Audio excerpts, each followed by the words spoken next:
how about the challenges you see for Scotland if you're elected in May? Oh, well, I mean, you know, I think this is something that's going to run over all these things. It's a big debate because it's almost like, where do we start?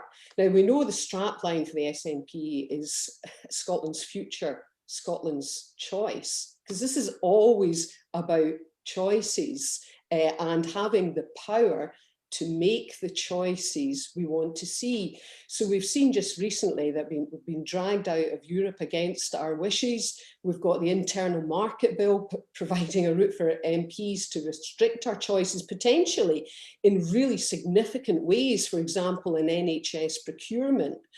And we, you know, so the actions arising potentially from Brexit and powers not coming back to the Scottish Parliament, but instead going to Westminster, are areas of huge concern. But we can't forget about the pandemic. I mean, the fallout from the pandemic, for example, in mental health and other outcomes from that is going to be huge. The economic impacts rolling forward on ordinary lives are going to be huge as well. I mean, and there is a statement, economists will say that ultimately the pandemic, or rather the economic fallout, will kill more people than the pandemic it did itself because of the impact as it flows through into our society.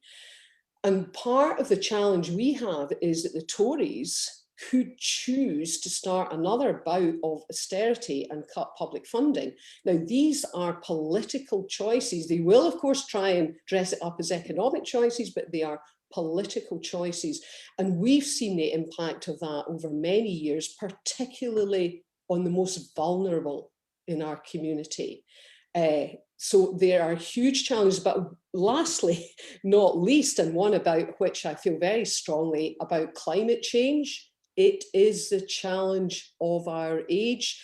Are we moving fast enough? No, we're not moving fast enough. So much more needs to be done.